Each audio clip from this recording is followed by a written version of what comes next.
The party started. Good morning. Welcome to the Fort Myers Lee County TDC meeting this morning. It's June 11th. Please stand for the Pledge of Allegiance. Pledge allegiance to the flag of the United States of America and to the republic for which it stands, one nation under God, indivisible, with liberty and justice for all. Thank you. Please be seated. Do a roll call, please. Here. Here. Tony Lappy. Here. Jay Johnson. Here. Rob Wells. Here. Bill Mike. Good morning. Councilman Bill Snipey. Here. Councilman Michael Floyd. John Lai. Here. Brian Kramer. Councilman Elizabeth, Vice Mayor Sanford, and Councilwoman Lori Fahey are to have a forum. Great, thank you. This time, we could get a motion to approve the May 14, 2026 TDC meeting minutes. I'll make that motion. I'll second. We have a motion by Jay, second by Bill. Any public comment on that? Any objections? No objection, motion. Thank you. Any public to be heard at this time? Yep. Honorable Commissioner Albion.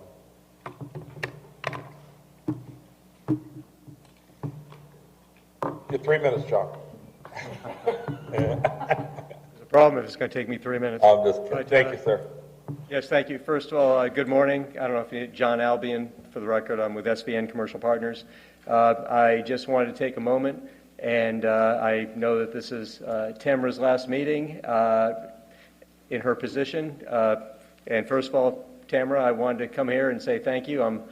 Those who don't know, I'm a former Lee County Commissioner, and I was on the council, the County Commission, when Tamara was chosen, and actually when she started here, which was terrific.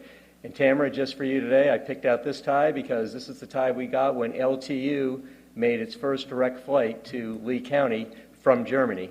And I thought that it would be appropriate for tourism and to really to honor you. But I just wanted to say thank you for the great counsel that you gave to the boards that I sat on and what you've done for the industry for all of these years. I know you have a very well-deserved retirement, but you're going to be missed. And I just want to take a moment and just say on behalf of what I went through and our boards went through, thank you for all your great, great work. We appreciate it. And good luck.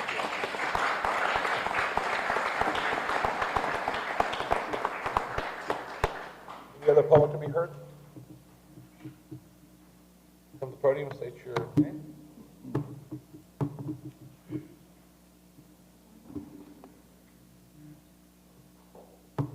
Good morning. My name is Chris Mastero. I'm a resident of Fort Myers Beach, but I'm here today as a representative of Visuality. Visuality is a local nonprofit organization. We have a center downtown that's open to the public where we support LGBTQ individuals and allies, community support, peer support, and resources like that. This Saturday, we're hosting the Southwest Florida Pride Festival downtown. We've gotten a lot of positive feedback and response from that. We've sold tickets across Southwest Florida, but even beyond Southwest Florida, Delray Beach, Inglewood, Jacksonville, Oakland Park, Okeechobee, Sarasota, out of state, New York, California, Georgia, Illinois, Louisiana, Massachusetts, Michigan, Oregon. We have people coming from all over the country to visit this event, this festival this weekend. And that's just the tickets we've sold. The festival is free, open to the public. We've received emails from people all over. People are coming to Lee County for this event. They're coming to stay in hotels for this event. They're excited for this to be happening. We've hosted the event at the Alliance for the Arts for over 10 years. It stopped for a few years due to COVID, Hurricane Ian, and a lot of other complications. So we decided to reimagine the event a little bit, bring it downtown, and the city has been great to work with, so thank you to the city of Fort Myers, and we're excited to be bringing it downtown. We're hoping for a great event this year and for it to continue to do it in future years. Thank you. Any other public comment? Okay. Back to the agenda. Any municipalities be heard?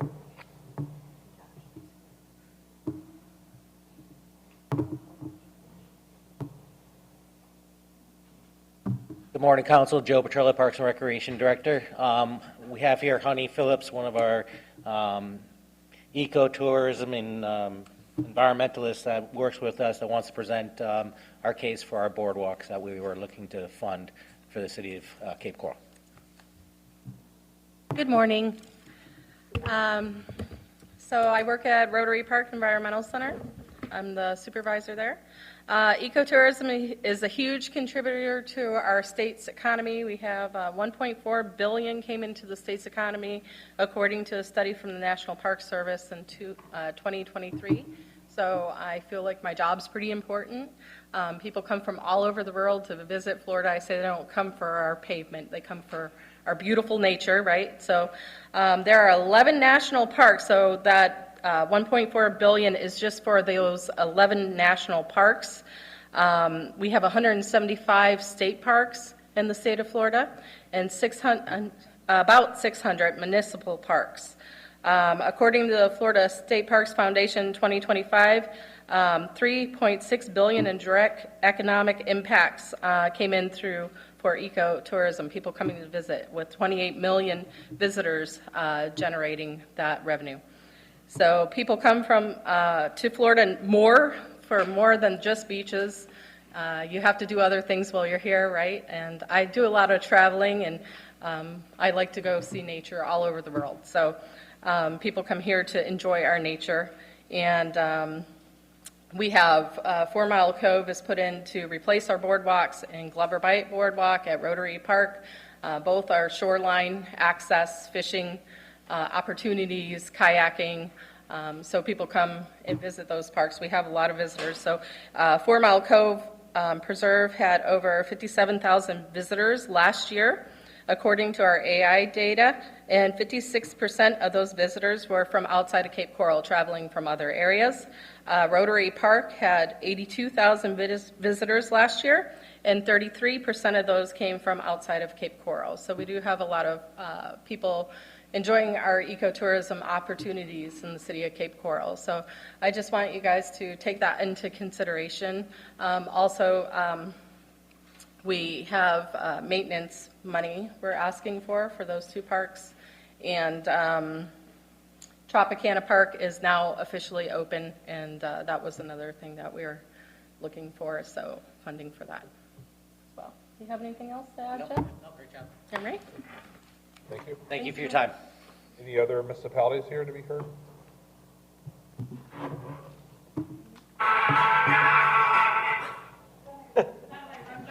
Got a great interest. Yeah. Walk-up music. Walk-up music. Do it again. Okay. Good morning, Ashley Anderson, City of Cape Coral. We just wanted to highlight a crowd pulling event that's coming up. Obviously, we're having 4th of July. We have our fabulous Red, White, and Boom coming up July 4th. The hours and the dates are there. We had wonderful numbers last year, and we're hoping to increase that. So feel free to share with your constituents. Additionally, on the same day, we have Freedom 5K and Kids Fun Run. This photo is running over the bridge, and you can see that there is like a lot of people coming for this particular thing. It starts very early in the morning, and you can also walk up and sign up as you want. I also wanted to mention J.C. Park. Obviously, we had our ribbon cutting and our grand opening recently, last month. And I am highlighting that because we have, there's playground, there's a splash pad, there's a walking path. There is a lot of things to see there. It's beautiful. It's on the water. And so that's also another place to go and play volleyball if you wish. There's a lot of things going on there. We had a very big crowd, I believe in thousands for the grand opening. And that just goes to show you that people were really eager to come see it and see what it has to offer the community, but also visitors alike. For the tourism spotlight, I wanted to highlight Salty Native Charters. This is a veteran-owned business, and it was here at 4th of July. I don't know. I wanted to.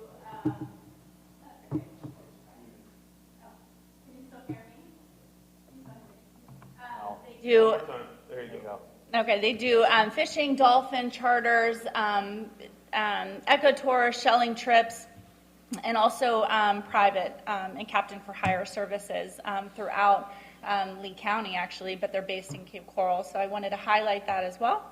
And that's Captain J right there. And that's it. Thank you. Thank you. Any other municipalities would like to be heard? Okay. Come back for a special presentation. We have a special presentation. We do that?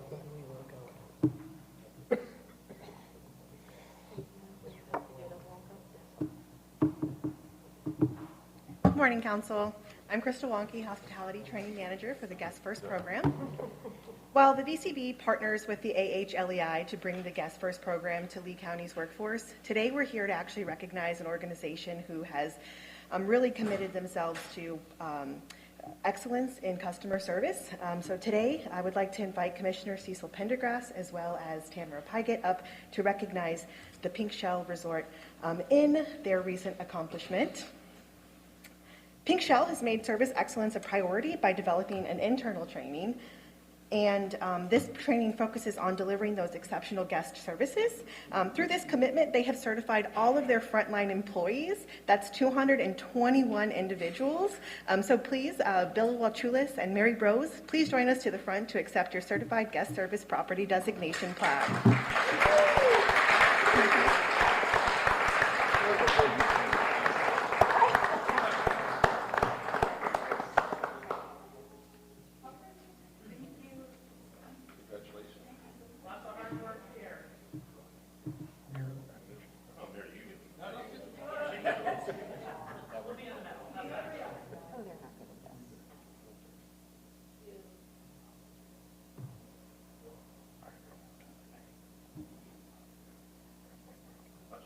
Okay, do you want to get in front of the pink shell screen? No. Bill, yeah, we'd love to hear a little bit about your program. So. You want to start? I'll add in. Wait, mine's taking long. Well, we were inspired by the program run by the county of providing guest first training to associates. And we wanted to embrace it for all of our associates, not just those who could come to the different classes. And we wanted to make that commitment to our associates for their own professional development, that they have this certification for life. It's not just while they stay at the Pink Shell. And so you can see from the picture here, there's Diana Romero standing in the back, who's our executive housekeeper. She actually conducts our Spanish language classes, which we're able to offer to our associates who don't speak English. The materials aren't available in Creole yet, but we're working on that. But again, we incorporated it, so we went back and did current employees, and it is now part of our orientation. So every new associate who comes into the organization goes through the certification process as part of their onboarding. Mary, question, do you bring these, you do it at Pink Shell? Yes, we do. So is there a minimum number that they need in the class? There's not a minimum number, but we usually we find the most successful learning happens when there's about 12, a cohort of about 12, yeah. Our challenge was just 220 employees, trying to send them to all of the different, it will never get there. So we just do it in-house. And obviously we're a larger resort and we're able to do that versus a smaller property, but if you're a larger property, that's the way to get it done and then make it part of orientation. I think the craziest thing for us we were talking about is we've instilled this in our culture, but, all of our employees preach the 10-5 rule. 10 feet, you're making eye contact, 5 feet, you're verbal contact.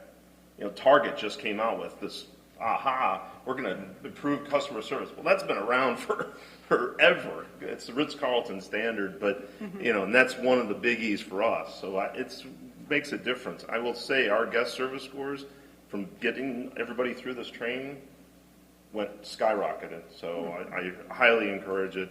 If you can't do it in-house, going into all the sessions the VCB does is fantastic. It's definitely worth doing. Absolutely. Thank you. Congratulations.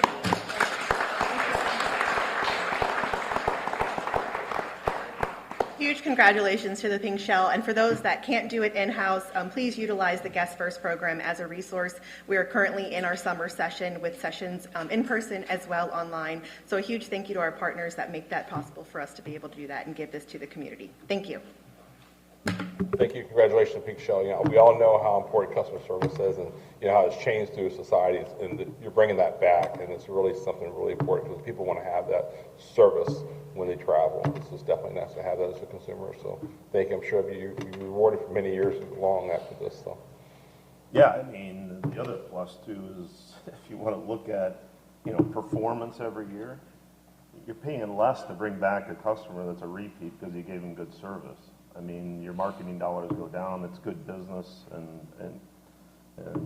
it just feeds your business, especially during the tough times. Congratulations. And that loyalty, year after year, generation after generation, those things matter. Just to give you a number, Pink Shell's 33% repeat. Right. I think the industry average is like 18, so. That's fantastic. Beautiful, great picture too. Why would you want to go back there, right? No, it's the staff, not the management. The least is the manager. Great, thank you. Congratulations. At the end of the day, it's about the people, right? It's always about the people and how people are made to feel, for sure. All right, well, I am very happy to give my final executive director report today. And, you know, it's always nice when the numbers are up. And, I hope that there are lots of 25% increase months in the years ahead, but that's a nice one to end on for sure. And for the fiscal year to date, so this is October through April, our increase is 23%. So, you know, we have been really showing the rebound that is occurring in the community in these numbers. So with that, you can see how this month looks against past years from 19 to today. And, look at where we are relative fiscal year to date. That beating 21, wow, that is surprising. I'll leave it at that. But nice to see that rebound happening within our community, and I know it means so much to each one of the people around this table as well, so congratulations to you. STAR report, occupancy, ADR, and RevPAR all up for the month of April. I know we want those numbers to be higher, and I think they will continue to grow higher, but it is nice to see everything up and calendar year to date up. Which is interesting, because normally when Easter falls earlier, yes, you don't have as strong as in April, and to be able to do that versus an earlier April. Now granted, 27's like, I think in March almost. Yeah, it's going to be. But even to be able to do that, that's a win. That's a win for sure. You know, I know it was not a late Easter. It was early in April, but to see it. I think some strength of some sporting events and other things going on in the community help pay off there as well. But, we finally slowed down a little bit on the reopenings. I think that's also helping. You know, you're not seeing that available rooms jumping like it was. We're much more moderate, I think 3 or 4%. That helps. You know, we were really battling. More rooms were opening than we could build demand for in that short a period of time. But I think those things are starting to level out. Not that we don't want more construction. We do. We want to see those coastal properties come back. But I think, you know, the pace at which we're going to have those things happen now will be much slower than we saw the last couple of years. If I may. Yes. Chair? And I think it's a confidence issue as well.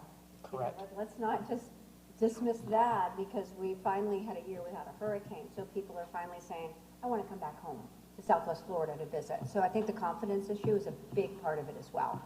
And you know, it's that 33% Bill's talking about. It's the people who maybe have skipped a few years and maybe tried, you know, some of our friends to the north or the south and are like, you know, I want to come back to my favorite spot. And I believe in that. We're seeing that happen. And, you know, we knew that was going to be true. We knew from our experience with the pandemic, they couldn't wait to come back. And I think you're seeing that same momentum here.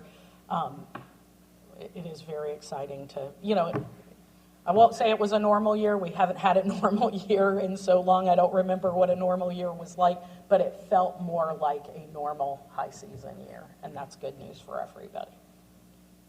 Next slide. You see how the occupancy looks over this time period. Again, I'd like to get back up there in the 80s in April. Let's see if we can do that. Keep at it. And then vacation rental occupancy also up significantly. Not a surprise there. Again, that's your condos and your vacation rental homes also getting back online. Down a smidge at the airport, but calendar year to date up, almost 5 million passengers year to date. Great news out there. And that is my report, but I do have Leslie Ann to give you a marketing update. So please welcome Leslie Ann Thompson.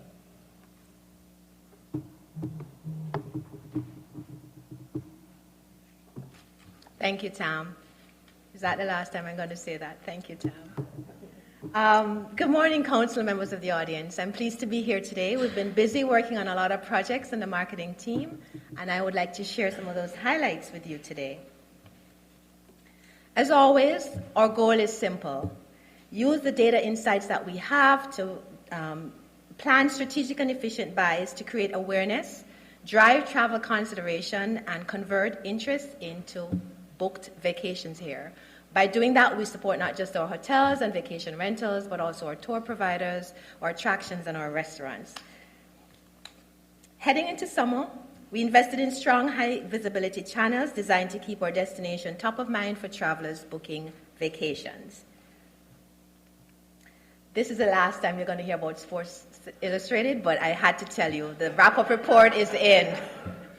As part of our media buy with SI Swimsuit, we received a 22-page spread in the May print issue that highlighted different locations within the destination and used that as a backdrop. And then Captiva also got another 9-page spread itself.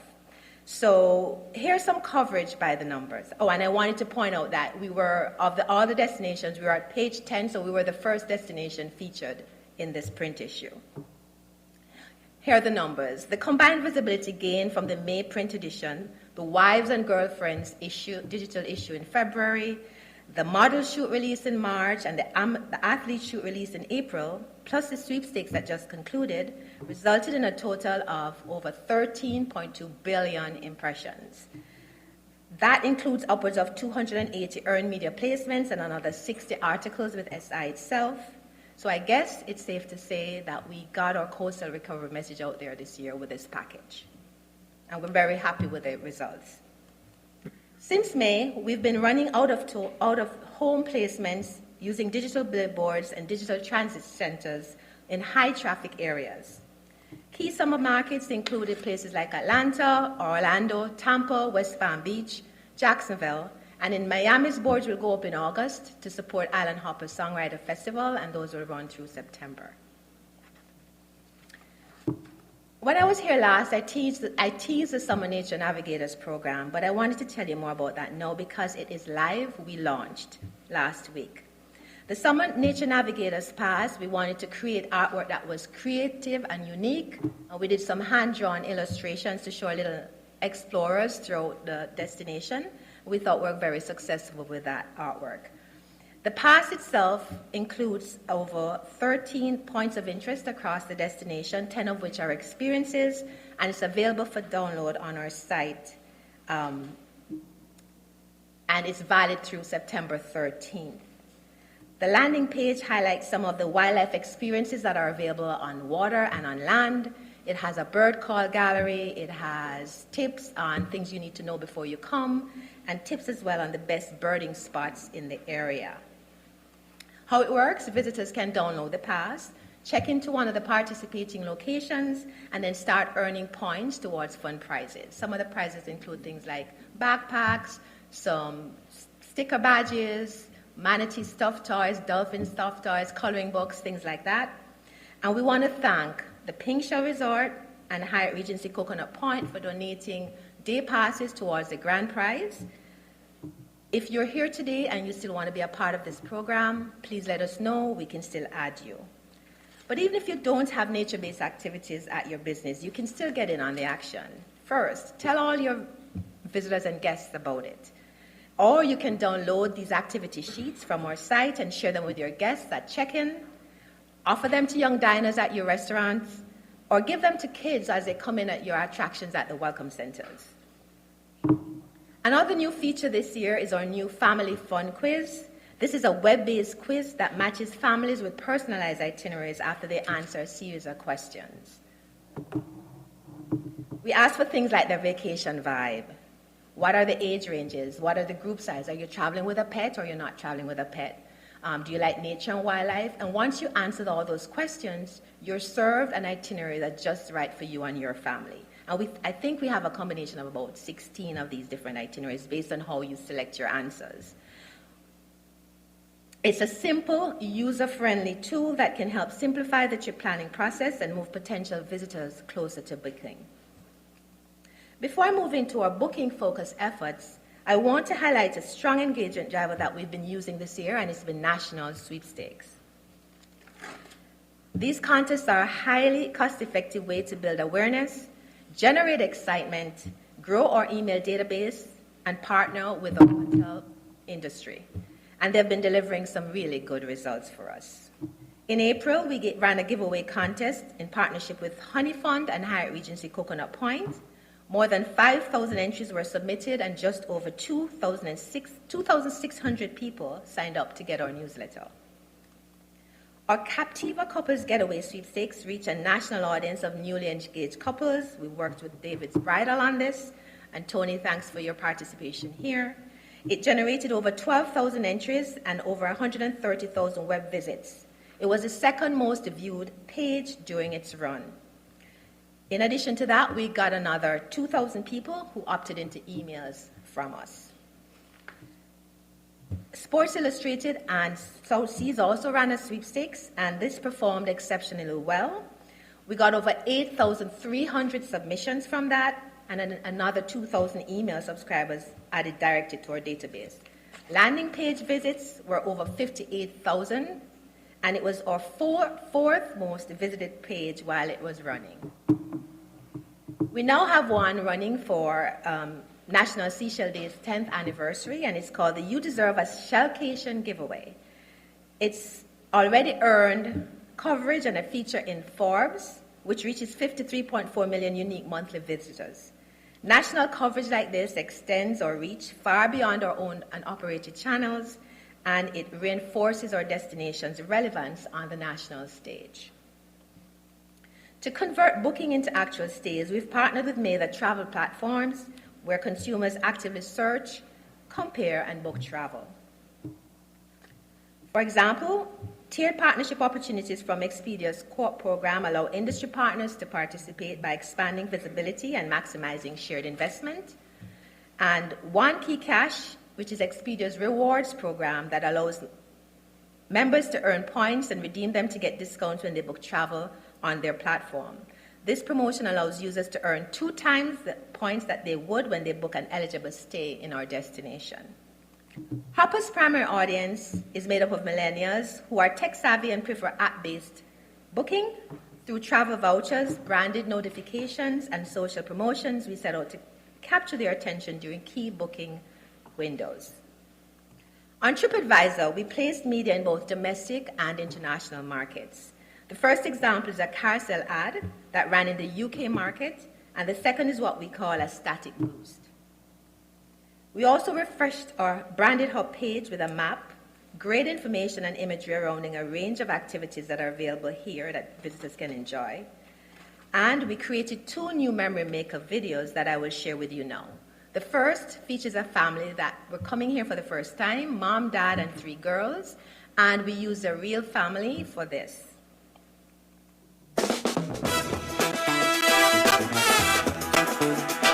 We've all been counting the days for this Fort Myers beach trip. A break from the usual with no set schedule, no rushing, unless it's towards the water. Cheers! It's easy to do things because there's something for everyone to get excited about. This is so cool. You're in front. Fort Myers area has a way of making things feel effortless.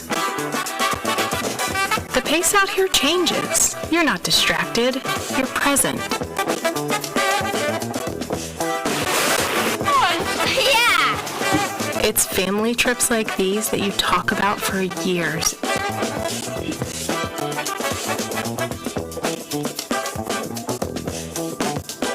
This is going to stay with us forever. All right, the next video is a little bit different. This concept was speaking to the legacy customer, the people who are loyalties, who come back each year. It features a multi-gen family. The parents and grandparents used to come when the parents were kids. They now have their own kids. So one big happy group came back to introduce the grandkids to this special place. We brought the kids to Fort Myers when they were little. This time we're back with our grandkids, discovering the area together for the first time. Some places stay with you, not just because where you are, but because of who you're with. Such a blessing to be here with you guys. Oh, that's a big bite. It's special seeing this place through their eyes. Watching our kids become parents and watching our grandkids experience this area for the first time. Great time with the kids, the whole family. Priceless. What we love the most is discovering something new in a place that already feels like home. The best places are the ones where memories get passed down. Fort Myers is our place to share those moments. Okay, so we shot these videos back in January, February, some of the coldest days of the year, and they looked like they were warm and happy, so we were happy with the outcome. As we've also used display and native advertising to maintain a strong presence during every stage of the travel shopping journey across vendors like Kayak, Priceline, and Sojourn. As we look to fall, our strategy will shift from families towards reaching high-value couples and solo travelers looking for warm weather getaways. We continue to expand our streaming strategy through Amazon and Samsung Smart TV, as it allows us to reach households based on travel intent behaviors. A new addition to our vendor mix this year will be Nexon, a company that allows us to reach customers shopping for our competitors and convince them to come try us instead. In October, we'll start working with Matador Network on messaging around value-based travel. And come November, we will kick off our package with Travelzoo, with a focus on reaching both domestic and international audiences. For audio, we have an always-on approach. So other vendors we work with include Spotify, Pandora, and NPR. And as you know, we partner every year with iHeartMedia for Island Hopper Songwriter Festival. The Expedia One Key Cash hotel discount promotion will also continue in the fall to maintain its momentum. Another big part of the work we do behind the scenes is focused on building fresh content for social sharing and amassing high-quality photos and videos for use in our campaigns. I'll share a bit of that with you now. In a bid to make travel planning as turnkey as possible, we've begun sharing more multi-day itineraries on social that include different neighborhoods. And this 4-day carousel is an example of that. Not just was it a great engagement driver, we got some really good comments too. Things like a dream, love it. 4 days in Fort Myers is never enough. 4 days will want you wanting more. And things like love it and saving this. And for those of us in the social media world, a save and a share are the highest forms of engagement. So anytime we see people sharing and saving, we know we're doing something right. The next slide shows another format we use, and these are reels that give 1-day itineraries that encourage visitors to go out and explore a neighborhood that they're not staying in. I'll share that with you now.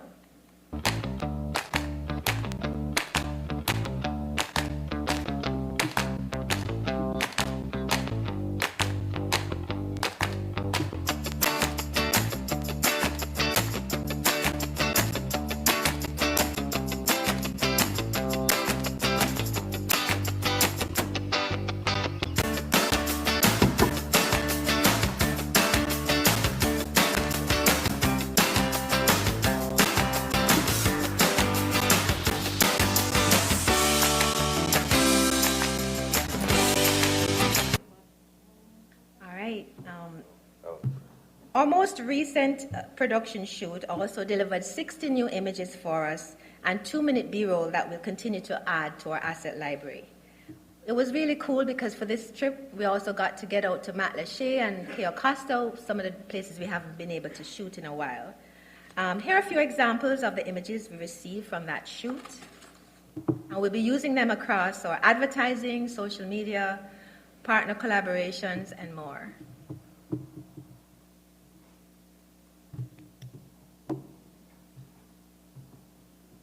Look at his face. This was the most easy to work with talent that we've had in a while. Oh my goodness. So before I leave, I wanted to let you know that our next sales and marketing roundtable is set for July 16th. I invite you all to put it on your calendars. It will be at the DoubleTree by Hilton in Fort Myers. And then also the VCB Advertising Co-op workshop that we have each year is scheduled for August 12th, right here in this room. We look forward to seeing you, and it's an opportunity to hear what's going on with your businesses and also to share what we're doing on our end as well. And that's all I have for you today. Thank you. Any questions for LA?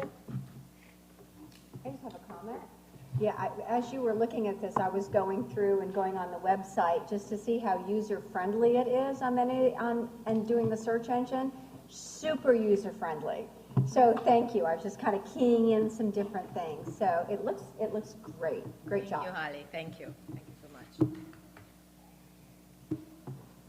Thank you. Any other comments? Great. Okay.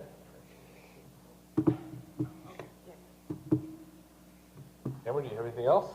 Well, I guess we'll slide into new business unless anybody else has anything they want to share during this report. I am concluding my official report. The last report. Can we tell, don't you have some guests in the audience today? Well, I might have one guest in the audience, so maybe I should say a special thank you. You know, we all know how hard we all work in this industry, and there's always someone behind the scenes that, makes sure the kid gets picked up when they're sick, and, cupcakes get dropped off, and all the things that have to happen when you're too busy working. But a special thank you to my husband. He tells me he attended the first TDC meeting I presented at 25 years ago-ish. I was like 3, let's just be clear. But, and he was 2, maybe. And so he thought he would come and join in. So a special thank you to Steve, and of course to Hayden, who is busy working and couldn't be here. But no, I just wanted to say, you remember the old building where we looked over the river? So that's a long time ago for those of us who've been. Thank you for letting us have her for the last 25 years, and thank you for all the phone calls after hours. I know.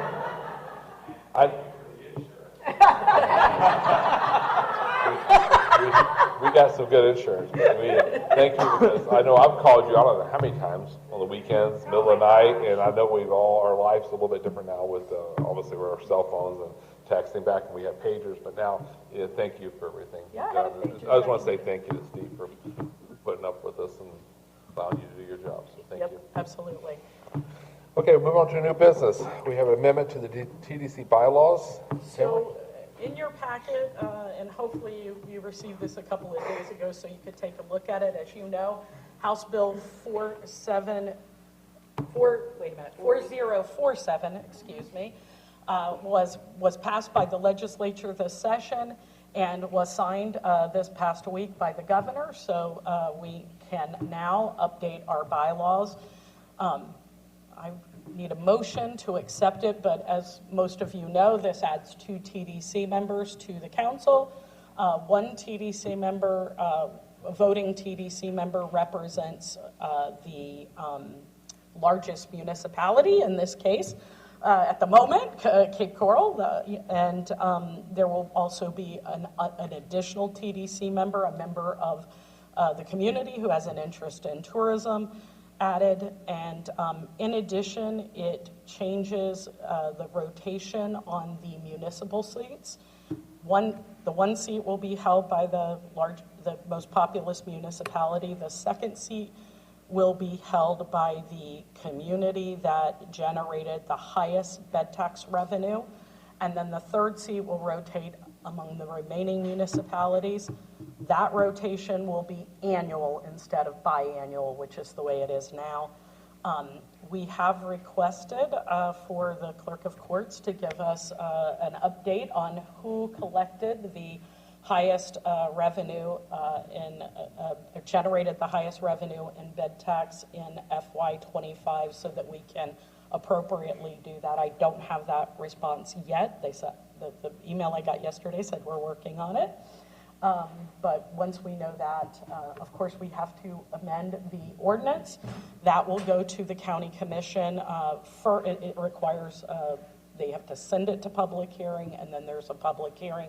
First review will be on the 16th of June, and then, of course, the next commission meeting is August 4th after that, so that will be the final, the public workshop on the ordinance change. And then we'll get all the seats lined up and perfect and get the new appointees in their spots. So for fingers crossed, August or September, you'll have all 11 members of voting members seated. I will happily make the motion to approve the amendments to the TDC bylaws. A motion? I'll second. We have a second. Any public comment on that? Any objection? No objection, motion carries. Great, thank you. We're going to discussion of funding and eligibility for projects outside the beach and shoreline. So as you know, during the beach and shoreline workshop, that is a full TDC board who sits at that meeting, but I know there were a few of you who were on the road and other things going on. So there was some concern and discussion around how do we continue to look at these requests that fall outside of the beach and shoreline program, fall into that other category. Of course, working with the county attorney's office, these are eligible under the tourist development tax, but do not fall under that beach and shoreline portion. The last few years, we've had a few of these. They have fallen, a decision has been made here to recommend that the board consider funding those projects from reserves. That's the way they've been handled the past few years. But I think, I won't speak for what happened. I'll generalize. There was a lot of discussion. Wow, reserves are dwindling. And how do we continue to fund these projects going forward? Maybe we should have a different discussion, a larger discussion, hopefully with the full TDC council present, so that, we can deem what's the appropriate way to go forward, what we'd like to recommend to the commission. So with that, I want to defer to the council to have this conversation. I'll go first. You had, the 40% of hotels that are gone online, and you had all those bed tax revenues, a whole nother conversation. We don't have those. We don't have the money. So it comes down to two things, beaches and marketing. Mm-hmm. So we taking from one of those? My opinion is no, absolutely not. I mean, Henry Ford said the best. To stop marketing is like to turn your watch off to stop time. It doesn't make sense. And the beaches is the only reason, and we can argue back and forth, but the beaches is the reason why people come here.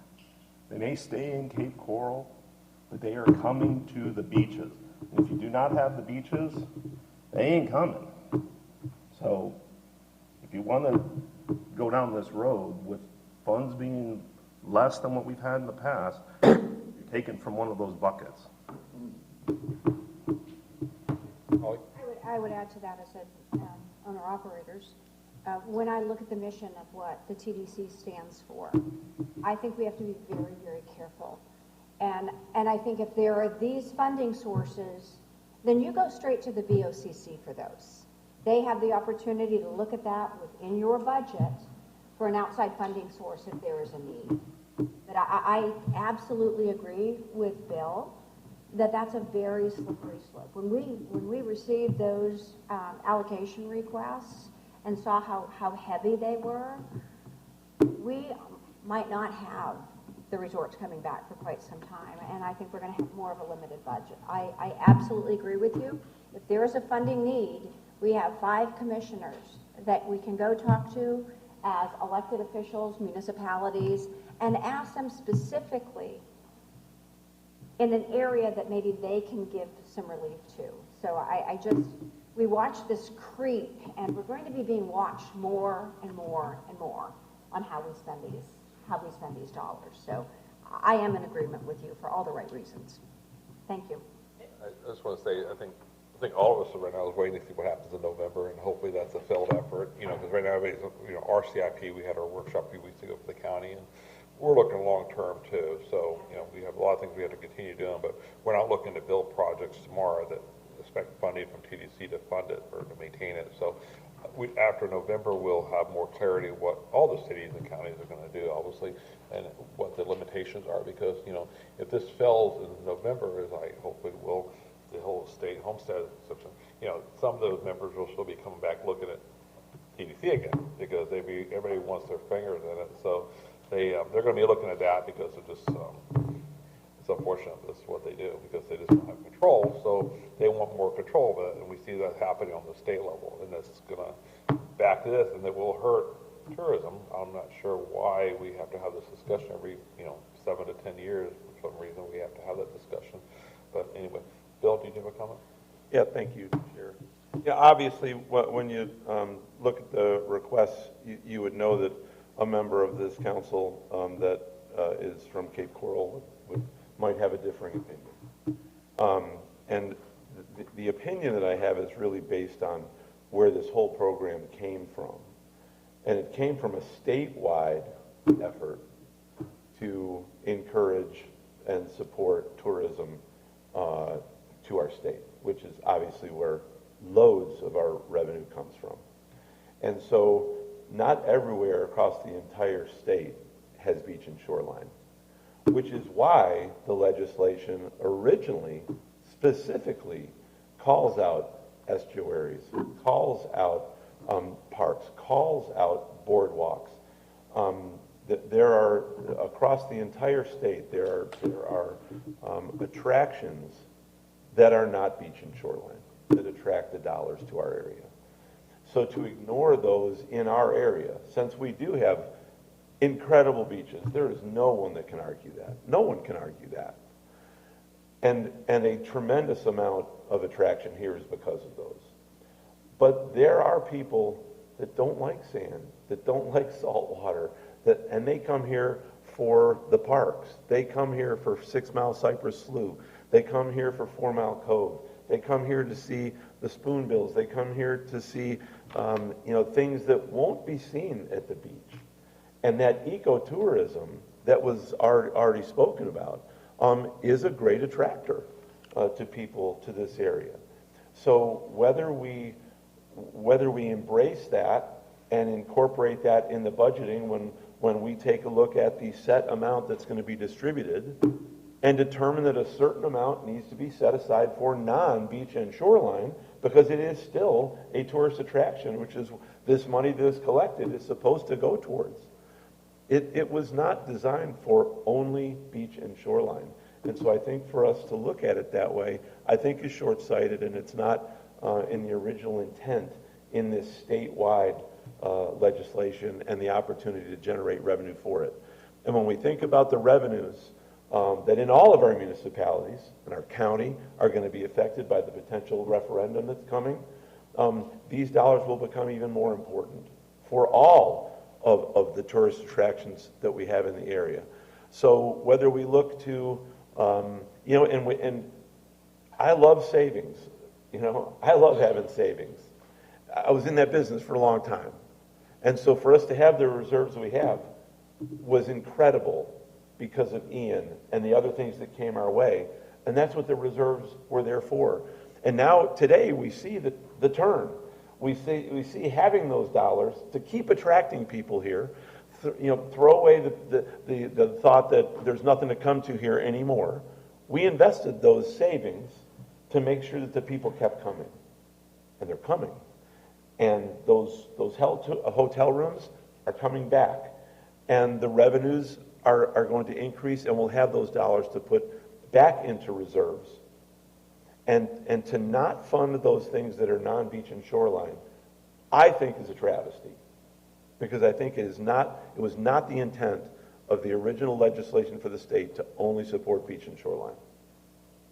So I would respectfully ask that we consider, since we allocated all of the dollars toward beach and shoreline, I would respectfully ask that we take a look at our reserves for some of these needs, especially the boardwalks in our parks in Cape Coral. Thank you. Thank you. Jay, then Rob. So as we talk about beach and shoreline versus nature center, and locally and well before our time, we've divided up the money that is collected from the bed tax, and part goes to beach and shoreline, part goes to marketing funding, VCB, and the other part goes to the bonds for the park, for the ballparks. And the reserves are meant for emergency use, which we've used them during COVID. We used them when we had red tide. We've used them during the hurricane, and to replace things that have been fixed since the hurricane. And I think if we start getting into the nature center and funding nature centers, we'll have to reallocate how we divide up the bed tax. I don't think it's a reserve issue, because it was a one-off last year. Last year we funded J.C. Park for the boardwalks. We funded the shared use path for Sanibel, and we did some maintenance on 4 different parks in the Cape out of reserves. And I think if we continue hitting the reserves instead of looking at how we allocate the dollars, we're going to be out of reserves real quick. And the reserves are there to make sure that when we have issues, when we have problems that we need to work out, that we have the funds to do it. And, last year was a one-off, and was happy to do it. It was, things that we were able to do and things that we should do. But then to come back this year and do 10 times the amount because it's there, I don't think makes sense to me. And I have an issue with it. So I think going forward, if we want to fund nature centers, we need to make that fund part of our budget. But then comes the question, well, do we pull it from beach and shoreline? Or do we pull it from marketing? You can't pull it from the bonds because those dollars are accounted for. So where do you pull those funds from? And I would be hard pressed to say take it out of the beach or take it out of marketing for the very reasons that Bill mentioned on the marketing, and the beach and shoreline is what we have built our reputation on. So I'm looking forward to hearing any suggestions on how to get that into our budget and not pull out of reserves. I think that reserves is important to have when we need it. We were able to do some very quick things when we had the red tide. We bought the tractors that pull the fish off the beach, the things that we can do to make immediate impacts, and we were able to do that because we had the reserves. We're able to move up the construction of the Fort Myers Beach Pier by a year because we're pulling out of reserves, because we had them for the hurricane. Most people call it a rainy day fund. Unfortunately, down here it's a hurricane fund, but you need to be prepared for whatever's coming next, and unfortunately, we don't know what's coming next. And because of that, I'm hard-pressed to pull out of reserves for things that are going to require additional dollars going forward to maintain as well. So that's just how I feel on that. Rob, you had a question? Yeah, I'm not sure I have anything new that isn't echoed by everybody else. We are here primarily to market for tourism. I mean, that's our charge. That's what the name of this whole committee is. I would be, by and large, totally opposed to spending reserves on any request annually other than for real emergency. I know that fund had gotten built up over the years primarily what I saw as a big change was when we added the extra bed tax. And then everybody said, well, when we broke it down, there was just that much more beach and shoreline money to go get. Prior to that, we figured out how to market Lee County and do projects with far less money. So I just think we have to have that be our guiding principles, what Holly mentioned. What's our name? What's our charge? The hotels rely on us to, I can tell you the hoteliers look at it like, and they're pricing themselves, that adds to their room price. So I feel a lot of pressure to spend that money in a way that they would feel good about. Because they're saying, hey, Rob, like, prices to I'm competing against somebody down the street, and now my price is higher. I can remember it was quite controversial when we even added the bed tax to cover for really for the baseball program. But I kind of echo others in saying,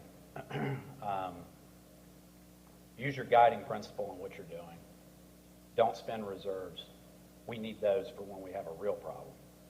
And we've tossed around that extra reserve, patted each other on the back far too many times along the way in these beach and shoreline workshops, where we should have just had to say, hey, maybe it's just not on the cards. One other thing, and I've said it every beach and shoreline I've ever attended, as we build this footprint, the maintenance requests every year don't get smaller. So we continue to put boardwalks in, we continue to put it's amazing, it's great for Lee County. But the request for maintenance on these things continues to rise, which leaves us less and less every year for expanding in new projects. And eventually, maintenance gets more and more expensive. Our entire budget will just be to maintain the things that we've built up to this point. So just keep that in mind as you consider these questions. Thank you. Tony? Yeah, I've heard a lot and listened to a lot of it. Holly's suggestion about going to the BOCC is probably maybe an alternative to look at. I look at running my business, and there's projects I would like to do, but if I don't get the revenue in there enough to do those projects get pushed off. And when they get done, if they get done. But you do not want to, when I go into this season, and the windy season I call it, I make sure I have enough reserves, personally, for my business.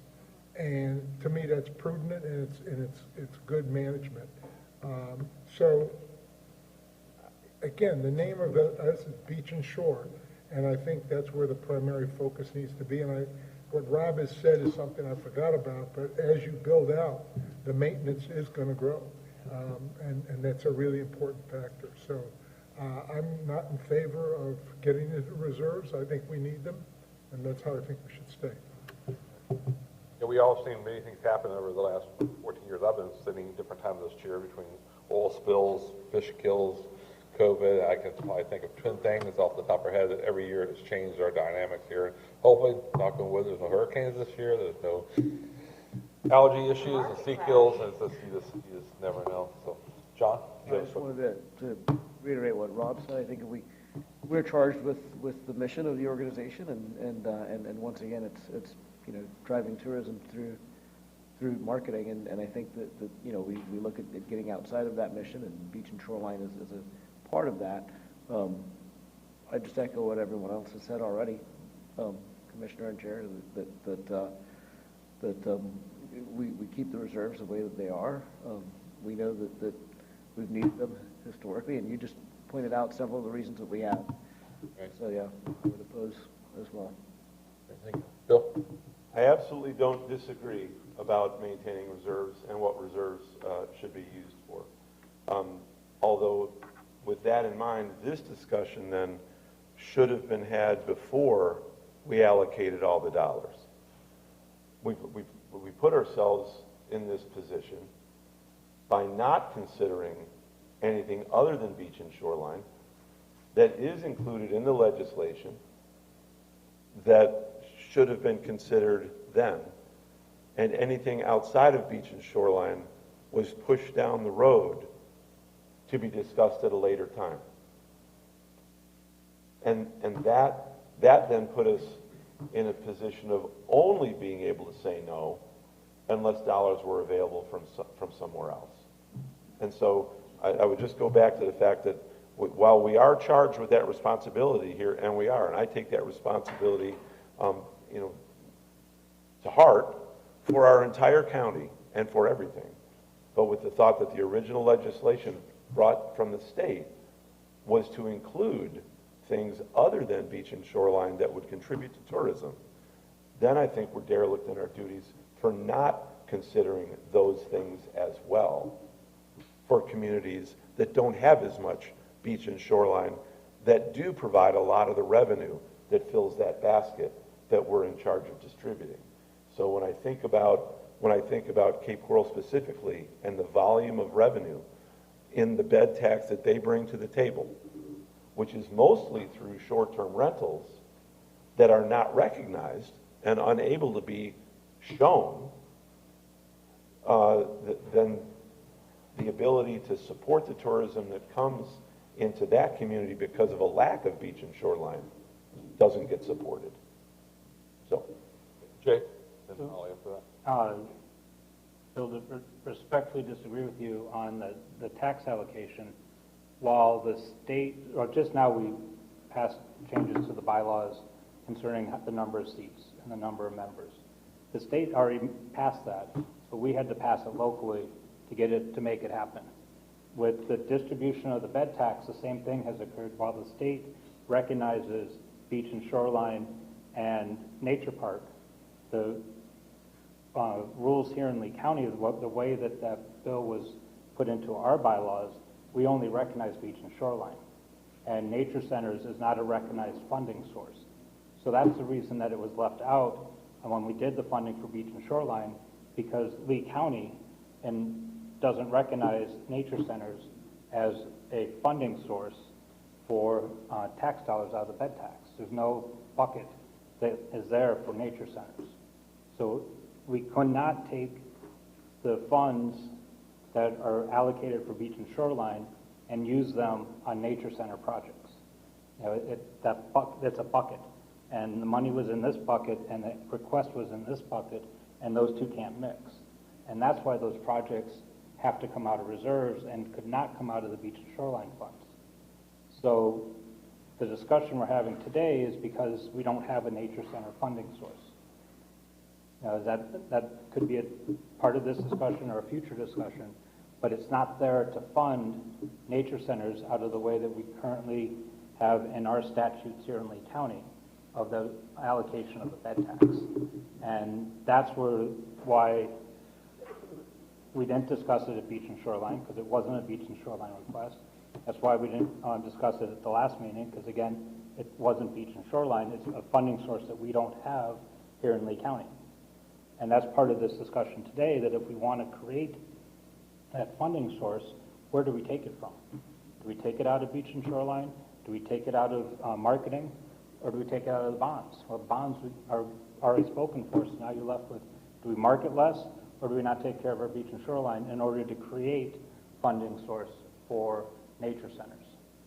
And I think that's the real discussion that we're having, is that nature centers don't fall statutorily under anything we can fund without coming from reserves.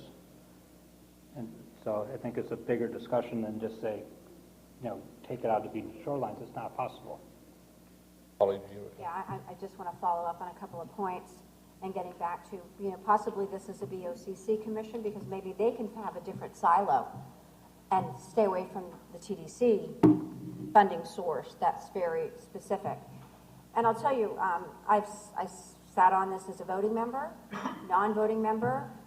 We just additionally allowed municipalities to come and sit in as non-voting members, so they have a voice at the table.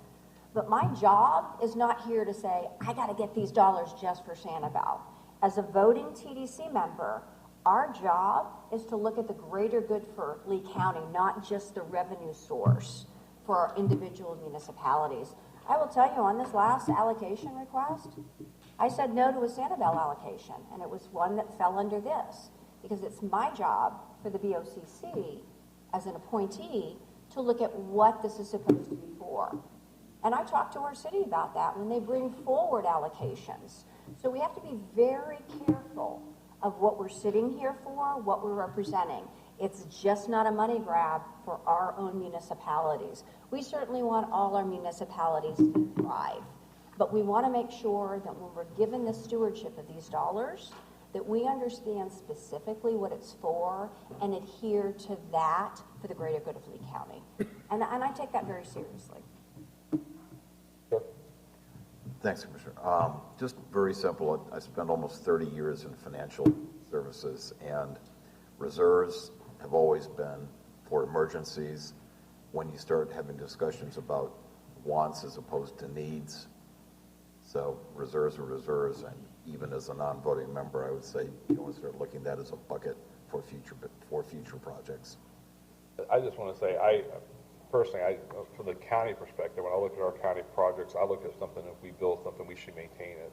And I think the reserves are something that I would love to use the reserves to build something new. But when I look and I try to stress on our budget, our county throughout the, the different things, not just parks or CIP, if we build it, we should be looking at how we're going to maintain that for the future. If you build a road, you got to maintain it. So if you build a park, you got to maintain it. If you put a bench in, you got to maintain it. I just don't want to get in the practice of, even the county side, we're going to build this and we're going to expect TDC to fund it because we just don't know the future of that. Obviously, November is going to make a difference on everything. We look at everything, and I think, maybe we have this discussion next year after November passes, and we'll see what happens. But it could change. I just rather see the money be used for obviously marketing. But I will tell you, I'm that guy that goes out and talks to a lot of people. So I'm that guy who walks around a restaurant or a golf course and talk to people. And people come here for the beaches. I totally get that. People get that. But a lot of people come here to visit relatives. You know how many people come here, and they're here because their grandparents are here, or their parents live here, they come here, they visit. And some of them, they come here, and the wives go shopping at Mercado, or they go shopping at Gold Coast Town Center. The husband stays home at the hotel with the pool with the kids, or they stay at their grandparents' house. Maybe some never go to the beach. Some go play golf. Some go eat everywhere. I've been at the Blossom Brie last month for dinner, and I talked to people out there, and they were here visiting. And but they've gone different places. So I talked to people that come here from Spain last week on a golf course, and they were here, and they did the beach one day. They went some bicycling on Sample one day.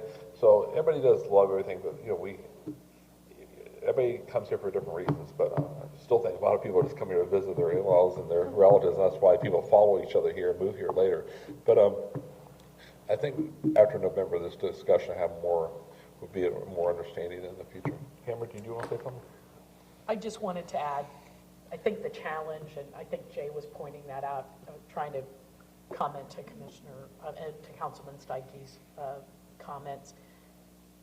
The way the county ordinance is, the tourist tax is in 3 buckets. And we don't have that bucket that is for nature parks. It's not that it's not eligible in the statute, it's that the way that our ordinance in Lee County was written was focused differently. So I wanted you to understand the reason they did, I believe the reason during that discussion it was the beach and shoreline was separate was because that's a funding source. That's a specific allocation for that effort. So they didn't say we're going to take portions of that to allocate it to something else because the current ordinance is not written in a way that creates that second path. That's why you have been funding those projects historically. And I want to be fair, it's not new. We provided you with a list. Can we put that up, please? So, we've done a lot of it in the last few years, but if you look back, next sheet, please. There are some other projects back all the way back to 2004 where projects have been funded from that. It's not a lot. It's been fairly selective, but there are projects that have been funded from reserves before. So I just wanted to make sure we all understand that the county ordinance doesn't perfectly match up in terms of revenue allocation, expenditures to the state statute. It's not in conflict, it's just it only looks at certain portions of it. That's all. Any other discussion on this topic, or good? Not good, but no more discussion. Okay, any other council information? Tamara, do we have anything else for the council? There's some interesting readings in your packet for you. Okay, great. We'll go to TDC members. Tony, you have anything? Well, I could start with, I was here when the dinosaurs roamed the earth, but I'm not going to start there. But I was here, and you know, when Gladiolas Drive had Gladioluses. But I was fortunate enough to be on the selection committee with Renee and Pam, and we had a lot of good candidates at that time. But we picked you, Tim, so I'm glad I did it. Thank you, sir. That's great history, because I was wondering. Yeah, now you know how it happened, right? Yeah, so I date myself a little bit here too on this thing, because I was here before Tam was the director, and I remember Tam. There's nobody that knew the numbers better than Tam, and so you know I thank Tony, Renee, Pam. Who was the other one? That was just the three of us. So I think you have these things where sometimes a decision, it happens, and you look back on it and think of the significant impact of that decision. And obviously, Tam's become a friend, and I'm going to repeat a lot of the things, but I thought it was worth noting just a few.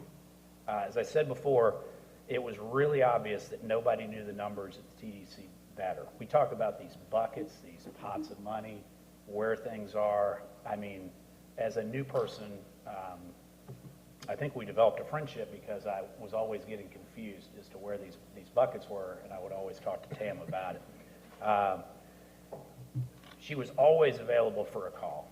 I mean, and I thank her family for covering for her, because I would call her at different times of the day, and you always made time or got right back. I think many others would say the same. You thought about all of Lee County all the time. And in the light of this latest discussion, I think that's an interesting point. It sets a tone for all of us to consider all of Lee County whenever we make decisions at the table, and not just where we specifically represent. And I really appreciate you leading the way on that. And then being so instrumental on getting through a number of setbacks and some really positive times, too, along the way. COVID and various hurricanes probably stick out in my mind the most. And probably the most important thing to sign off on is just the staff that you assemble. I mean, looking around the room at the staff, the hard work that everybody puts in, it says everything about the leadership that you had there. So we're going to miss you a lot, and I just wanted to publicly say how much I appreciate you over the years. Thank you, Tim. John? Only going to get harder to follow as we go down this line, just so that you know. I just want to say after, I'm sorry, just so everybody knows, after, or this is the rule, we're going to actually have a cake and a little celebration for Tamara here. So we're going to have more celebrations as the day goes. You're telling me that I'm between this and cake? Yeah. Yes. All right, great. So All of you. I want to thank Renee, Tony, and Pam. So thanks for that history, for making this selection, because I remember I was managing a resort on Fort Myers Beach at the time, and I'll echo their sentiment. No one could explain to me and not make me feel silly for asking the questions that I would ask you. And so, Tam, thank you for sharing your knowledge. Thank you for me sending you a text on a Sunday night asking if you could call me tomorrow, and you called me back like 30 seconds after every single time. Thanks for not only being a great leader, but being a good friend. I appreciate that more than you know. And when we look back, and I think you told me the first year you started was the year of the oil spill. And then we look back, we just work our way forward from there. It makes me feel like it's not me that's causing all of this. But you've got us through so much, Tam, and quite frankly, we wouldn't be the community that we are without you. To their point, there's not been one conversation we've ever had where you don't remind us that it's the greater good of the county that we're here to serve, and so I appreciate that a ton. And I think I prompted that is what just happened there, but no. I just want to say again, thank you again for what you've done. I thank Steve for what you've done, and I congratulate you both on the years to come. I look forward to keeping up with you through social media and living my life vicariously through you. I hope I have one that you want to live by. Absolutely. I mean, there's breweries I know involved and a lot of FSU games, so. Coming. Councilman? So the Tamara train stops here for a moment. Most recently, I wanted to thank Tam and Pam because I had asked Tamara to come down and give a presentation to our city council meeting, which she did in June. Instead of a fluff presentation, it was typical, lots of numbers, and several of my fellow council members afterwards had those aha moments of, I didn't know. So thank you for that. I know Pam's going to be a very worthy successor, so I was glad to be able to introduce her. And 4 years that we've known each other, I'll just say thank you. A couple things that have happened recently.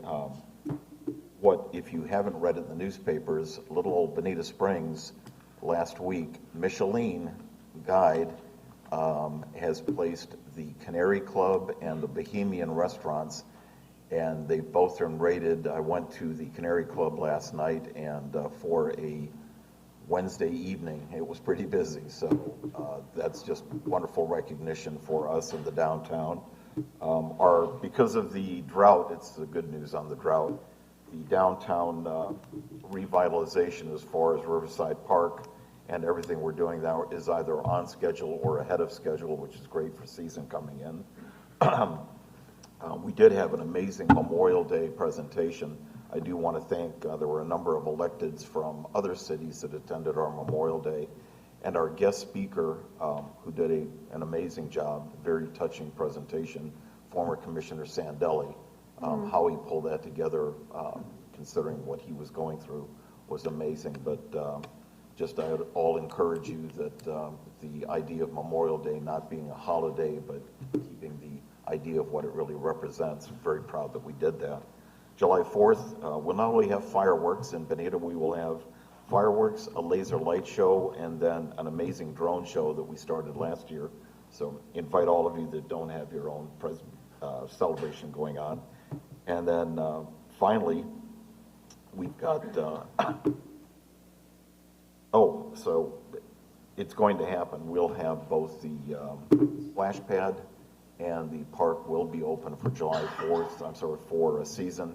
And July 4th, the Riverside Park will be open so we can accommodate the 5,000 or 6,000 people that will be there. That's all I have. And congratulations on the restaurants. I read about that as well, and I need to get down there. That's quite an accomplishment. Bring your dollars. So, hey, I'm a foodie, so I will do that.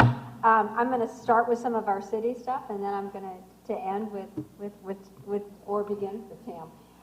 What's going on? So we all had our hurricane season, started June 1st. Coincidentally, I was speaking to the House and Senate that day on taxes, had my own hurricane up in Tallahassee. Saw that. Thank you for going, by the way. You're welcome. It was for all of us. So the education continues, right? So we are all looking forward. We're hoping we'll knock on wood and kind of have a pass again for the next couple decades.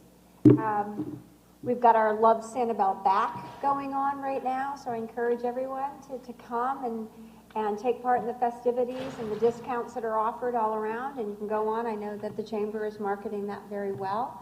And this is what, our third year? Is it our third year? Yep. Third year.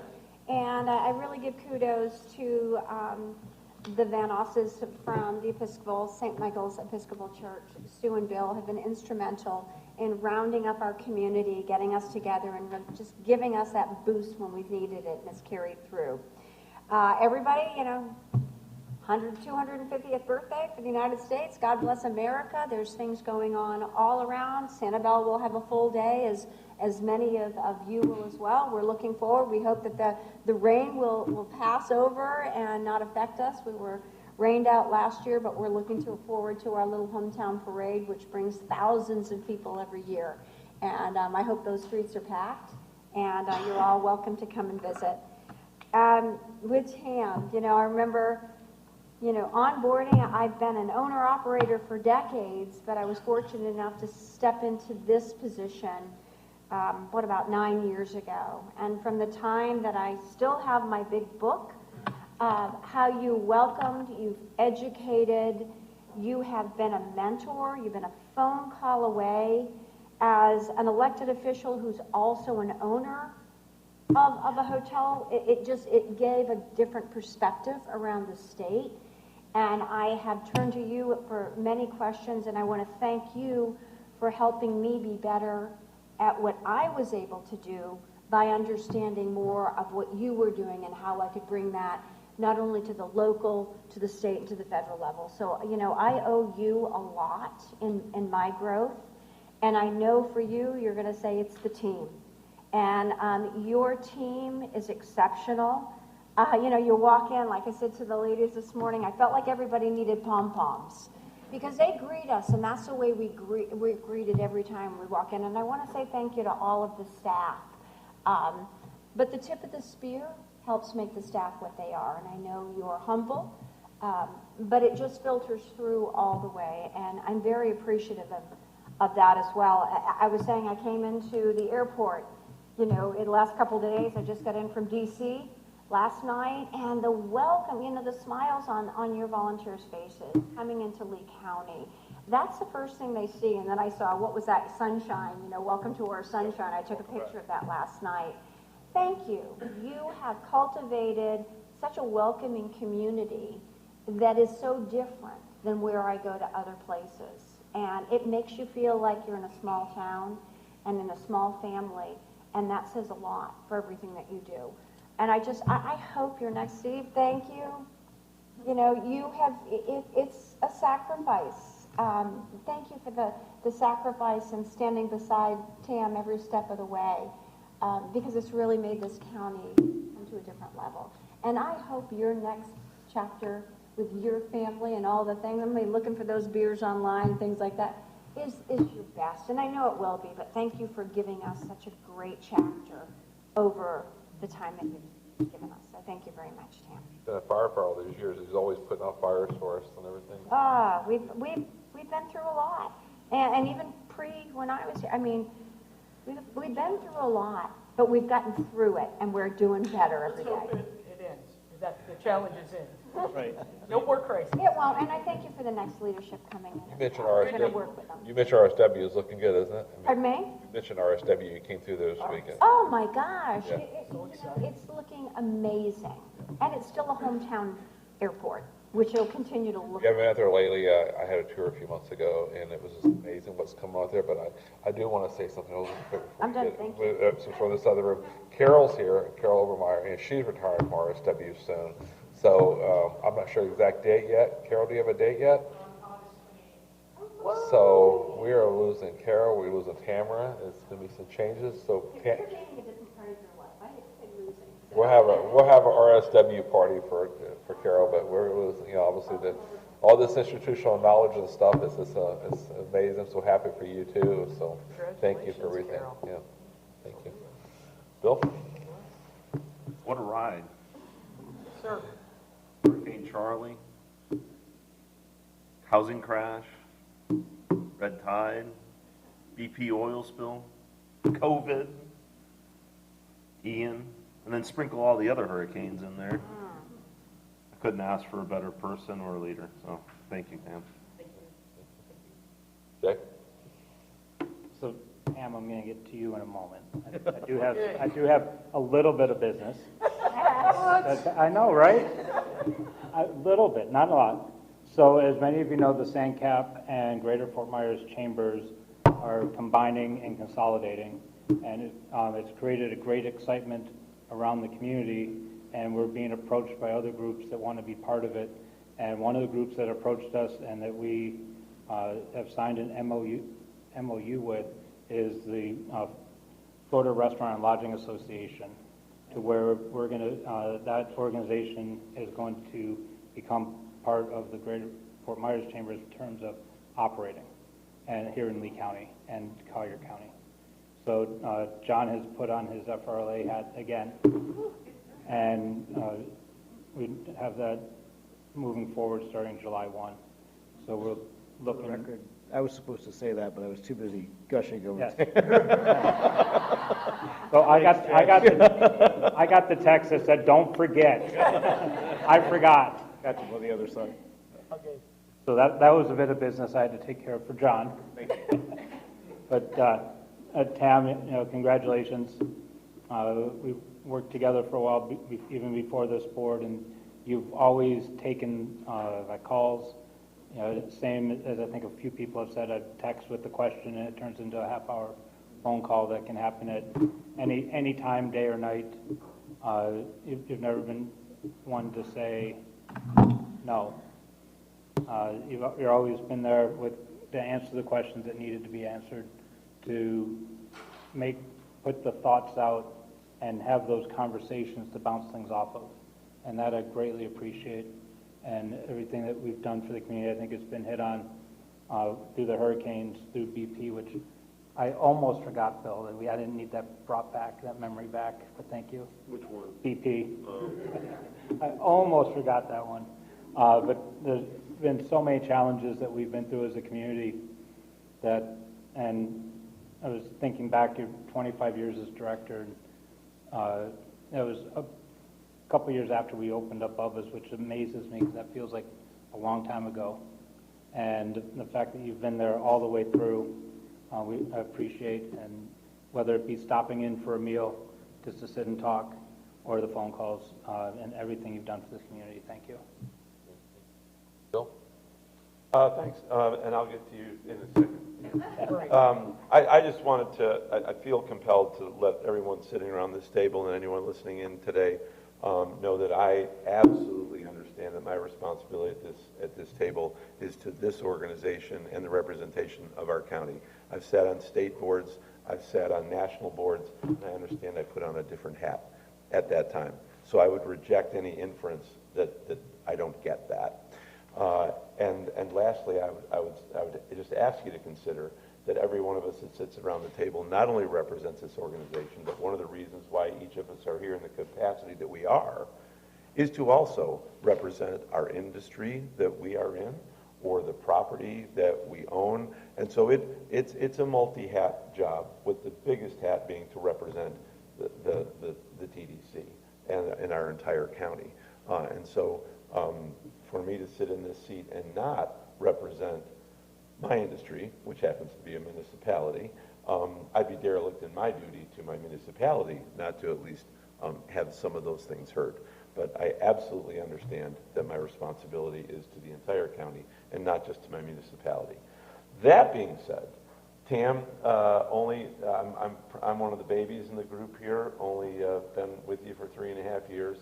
But the leadership that you provided, and all the sprinkling of the other hurricanes, and I actually sold my business on Fort Myers Beach the year of BP oil spill, and knew the challenges of having people, stop looking at the oil being washed off the ducks and all that stuff, and that really wasn't happening here.